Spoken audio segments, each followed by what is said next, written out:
Welcome students in the online organic chemistry lecture series.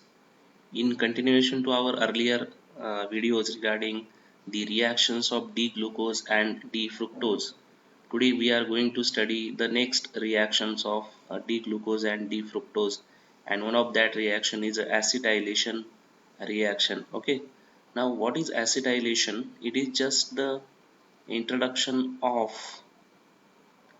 it is the introduction of acetyl group on D-glucose and D-fructose. Introduction of acetyl group. So this group COCS3 is known as acetyl group.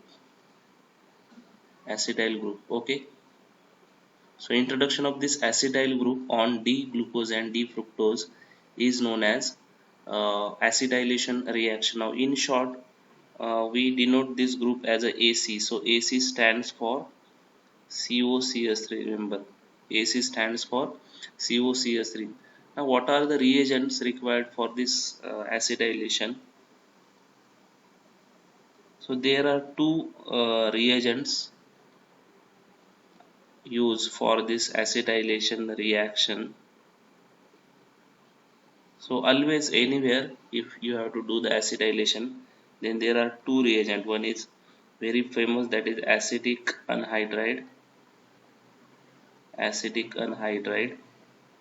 Okay, and another reagent which is most of the time used is acetyl chloride.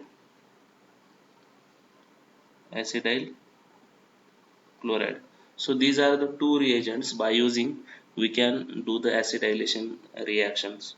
So by using these two reagents,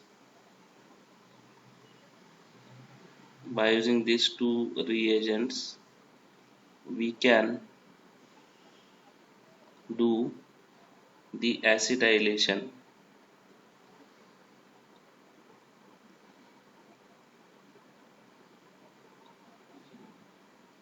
Okay, now another important thing to remember is that in D-glucose and D-fructose there are many hydroxy groups are present. Okay, so while in this reaction, in acetylation reaction, this OH group is converted into OAC group, remember, after acetylation.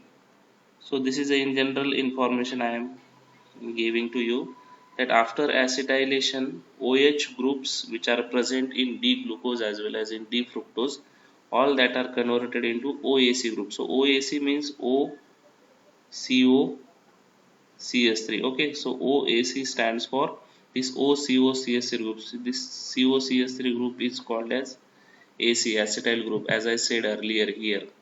So this is in general information about the acetylation reaction of this D-glucose and D-fructose.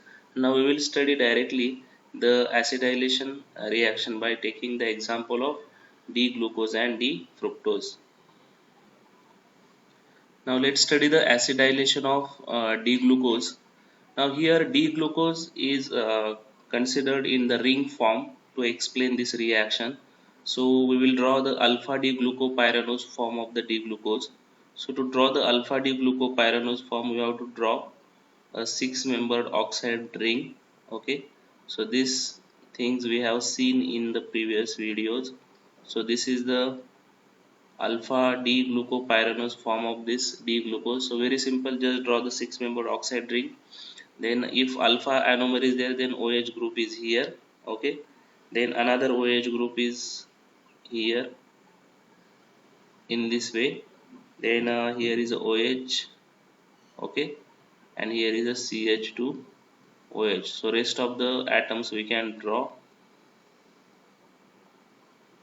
Okay, so this is the structure of alpha D glucopyranose. Okay, so when this alpha D glucopyranose is reacted with, we will take the acetylating agent here, acetic anhydride. So when this is reacted with acetic anhydride, so structure of acetic anhydride is OCOCH3 OCOCS3. So this is the structure of acetic anhydride. and the solvent used here is pyridine. Remember, pyridine is the solvent. So what happens, I have already said that OH groups are converted into OAC groups. So how many OH groups are here? 1, 2, 3, 4 and 5 OH groups are there. So here we will require 5 acetic anhydride molecule. So there is a formation of this product. I will draw here the structure.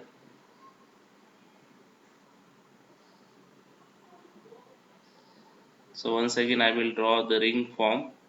So now all OH are converted into OAC. So I will write here OAC like this.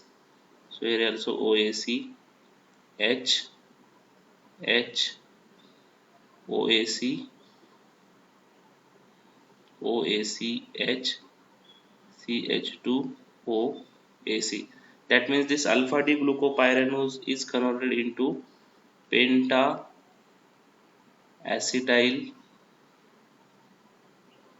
alpha D glucopyranose, alpha D glucopyranose.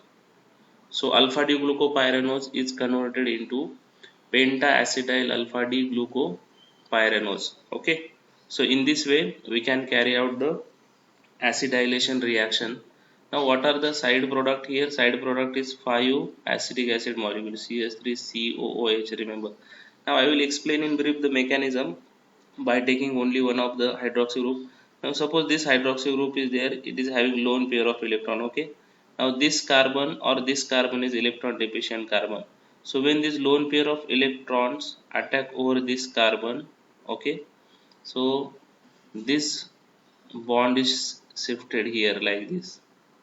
So in this way OH group is converted into OAC group, and this CH3COO minus abstract the proton of this hydroxy group and it is converted into the acetic acid. So in this way all OH groups reacts with acetic anhydride to form the pentaacetyl alpha D glucopyranose form, and plus we get 5 molecules of acetic acid as a side product. So as like this alpha D glucopyranose is reacted with this acetic anhydride to give pentaacetyl alpha D glucopyranose. Similarly, we can take the beta D glucopyranose. Just this OH is on above side. So I will draw over here the structure of beta anomer. Okay. So this is the Haworth structure of beta D glucopyranose. Now in beta, OH group is above, hydrogen is below. Now all other groups are on the same position as like alpha D anomer. So H, OH, OH, OH, H, CH2OH, and here is a H. So this is the structure of beta D glucopyranose. Remember. So when this beta D glucopyranose reacts with 5 molecules of this acidic anhydride COCH3 in presence of pyridine as a solvent, we get pentaacetyl derivative of this beta anomer as well. So once again I will draw the Haworth form. Okay, so this OH is now converted into OAC. Okay, rest of the structure is same. So H, OAC, OAC, H, H, OAC. So this is the structure of penta acetyl beta D glucopyranose, I can say. Okay, so this is the acetylation reaction of this alpha D glucopyranose and beta D glucopyranose. It is very simple. You just have to react with 5 moles of acetic anhydride, or instead of this you can use 5 moles of CH3COCl as well. So you can use this reagent instead of this acetic anhydride. So then only you can get the pentaacetyl alpha D glucopyranose. Only in this case side product will be HCl. Remember, instead of this 5CH3COOH. So this is the acetylation of D-glucose. Now we will see the acetylation of D-fructose. Now let's study the acetylation of D-fructose. It is like acetylation of D-glucose only. So we have to take once again a pyranose ring structure of D-fructose, that is alpha D fructopyranose. We have to draw the structure of it. So let's draw the Haworth form of this.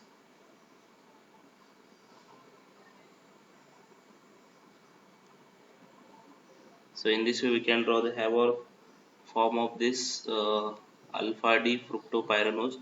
CH2OH OH H OH OH H OH H H and H. So this is the structure of alpha D fructopyranose, remember. Okay. Similarly, I will draw the structure of beta D fructopyranose. Okay. So that simultaneously we can study for both the reactions. So the only difference is at this anomeric carbon here OH group is above the plane and CH2OH group is below the plane. Rest of the groups are as it is.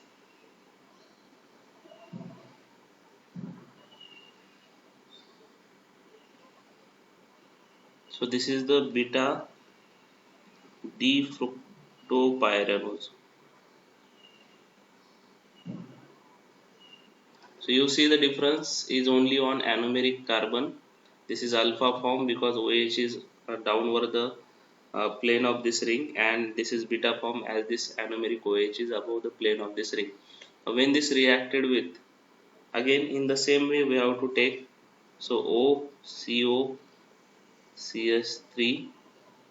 OCOCH3, this is acetic anhydride. So if you take 5 moles of acetic anhydride, so in presence of solvent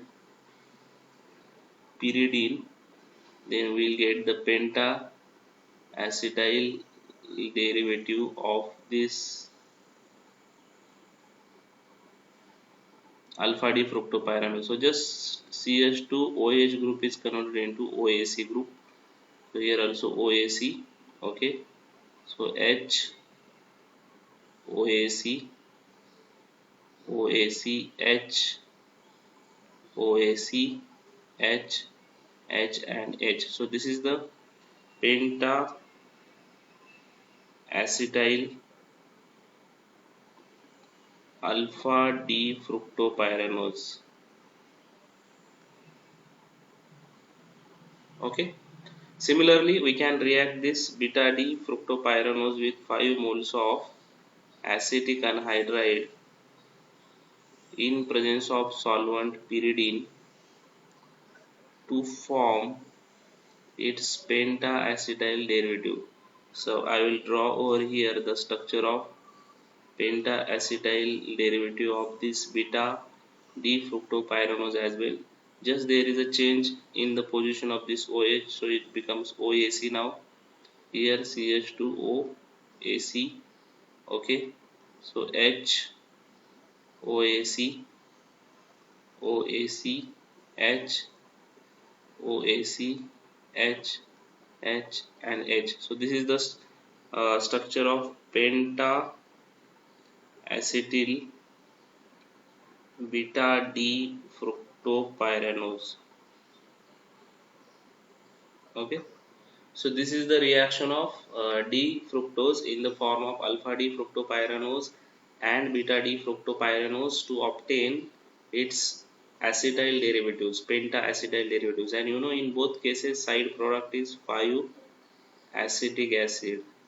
This also you have to remember. Here also 5 CH3COOH. These are the side products. Okay, so this is all about the acetylation reaction of D-glucose and D-fructose. Now let's study further the another reactions of this D-glucose and D-fructose, and one of the important reaction is methylation of this D-glucose. So for methylation we need some reagent. Before that we'll see what is methylation. Methylation is the introduction of methyl group. Methylation is the substitution of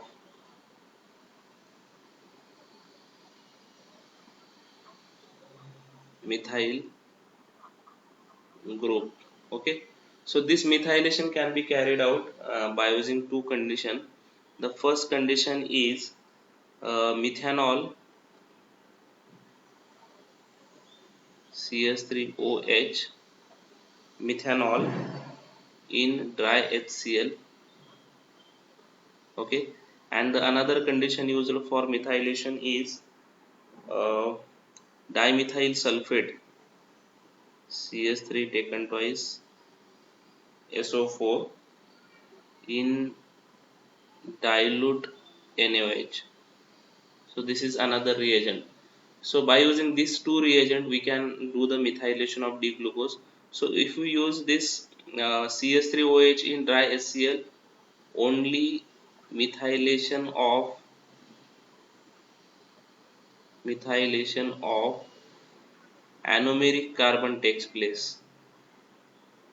Anomeric OH takes place. That means the OH group which is present on anomeric carbon, that OH group is converted into OCH3 group only. That means if we use this reagent, then only methylation of anomeric OH takes place. But if we use this dimethyl sulfate in dilute NaOH, then all OH groups are converted into OCH3 groups. So we can say all OH groups are methylated. That means this is a strong reagent, we can say. So once again I will explain. Methylation is the substitution of CH3 group. Okay, so that can be carried out by using two reagents. One is methanol in dry HCl. So this methanol in dry HCl can only do the methylation of OH group which is present on anomeric carbon, while this dimethyl sulfate in dilute NaOH, this reagent can do the methylation of all the OH groups which are present over there. So let's take an example of alpha D glucopyranose. So once again I will draw here the structure of alpha D glucopyranose. Now all of you know the structure of alpha D glucopyranose. So this is anomeric carbon. So here is OH. Okay. Then here is OH, OH, OH, and here is a CH2OH. So rest of the hydrogens I can draw over here. So this is the alpha D glucopyranose. Okay, as you know. Now this alpha D glucopyranose, when treated with methanol CH3OH in dry HCl, so only methylation of this OH takes place, as I said earlier. So this is converted into this derivative. I will draw over here the structure of that derivative. So OH is converted into OCH3 now. The rest of the OH are not converted. Remember, rest of the OH remains unaffected. OH, H, H and CH2OH. So remember, when methanol in dry HCl is used as a reagent, only methylation of this anomeric OH takes place. But further, if we treat this with dimethyl sulfoxide in dilute NaOH, so this is strong reagent. So it does the methylation of all other OH which are remaining. So we have to use 4 moles of this and we get the methylated product. In this way I will draw the structure. So all OH groups are methylated now. So OCH3 H, here also OCH3 H, here is OCH3 H, H, here is a CH2O CH3. So this is the methylated product and the name of this is 1, 2, 3, 4 and 6 pentamethyl, I can say pentamethyl alpha D glucopyranose. So all hydroxy groups are methylated here, and here only one OH group is methylated. So here is known as, the name of this will be methyl alpha D glucopyranose. Okay, so this is the methylation of this alpha D glucopyranose. Similarly, we can explain the methylation of beta D glucopyranose. So if I take the beta D glucopyranose, so I will draw here the structure. So there is a difference only at anomeric carbon. Here is a OH. The rest of the groups are same as like alpha D glucopyranose. Okay. So if we treat this beta D glucopyranose with methanol in dry HCl, then we get again the methyl beta D glucopyranose as a product. And if we further treat with this dimethyl sulfate in dilute NaOH, then we'll get 1 2 3 4 6 pentamethyl beta D glucopyranose in the same way as like this alpha D glucopyranose. So this is all about the methylation of D glucose. Now we will study the methylation of D fructose. So this is also very simple. It is just as like D glucose. So first of all, we'll draw the ring structure of this D fructose. We'll draw the pyranose form of this D fructose. Okay. So in this way, we can draw the pyranose form of this D fructose. So this is the structure of alpha D fructopyranose, I will say. And you know the structure of alpha D fructopyranose is like this. Here is a CH2OH. Here is a OH. This is a anomeric carbon. Okay. Rest of the groups are like this: OH, OH, H, OH, H, H, and H. So this is the structure of alpha D fructopyranose. Okay. So when this alpha D fructopyranose is treated with methanol in dry HCl, then only the OH group of this anomeric carbon is methylated. So I will draw over here the structure. All other OH groups are not affected.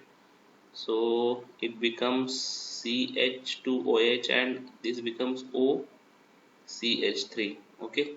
All other groups remains unaffected. So I will draw the structure: OH, H, OH, H, OH, H, H, and H. So this is the methyl alpha D fructopyranose. Methyl alpha D fructopyranose. Okay.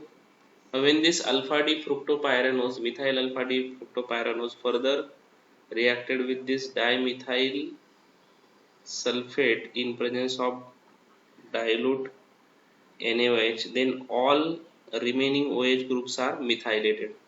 So here we get the structure. Okay, so all remaining OH groups are methylated. So it becomes CH2O CH3 O CH3 H O CH3. Okay, O CH3 H O CH3 H H and H. So the name of this product will be 1, 2, 3, 4, 6 pentamethyl alpha D fructopyranose.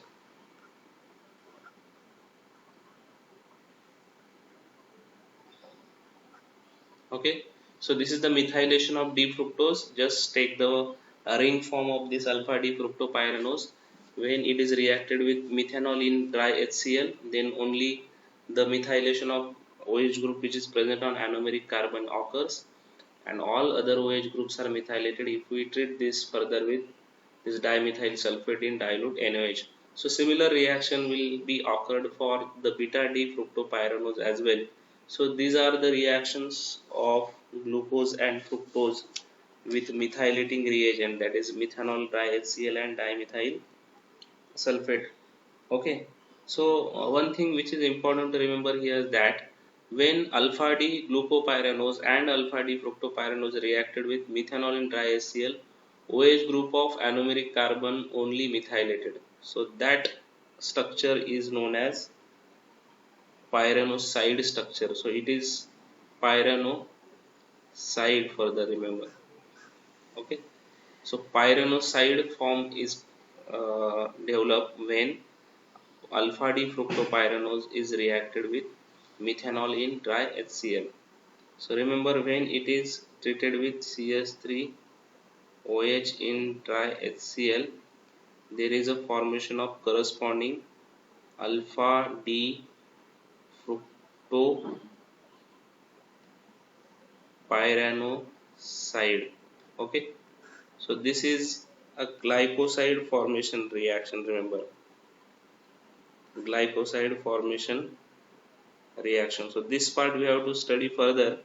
So always remember, when alpha D fructopyranose and beta D glucopyranose, or you can take alpha D glucopyranose, when all these ring structure of D glucose and D fructose are treated with methanol in dry HCl, the OH group which is present on anomeric carbon is methylated, and that corresponding product is known as corresponding glycoside of that particular D glucose and D fructose. If alpha D glucose is methylated at anomeric carbon, then it becomes alpha D glucoside. Okay, and if beta D glucopyranose is treated with CH3OH and dry HCl, then it becomes beta D glucopyranoside. Similarly, if alpha D fructopyranose is treated with CH3OH and dry HCl, it becomes alpha D fructopyranoside. And similarly, if beta D fructopyranose is treated with CH3OH and dry HCl, it becomes corresponding alpha D fructopyranoside and beta D fructopyranoside. So this is all about the acetylation and methylation reactions of D glucose and D fructose. So for today's video we'll stop here, and we'll meet in the next video with the another part of this the topic, carbohydrate. So till then we'll stop here. Have a nice day and thank you.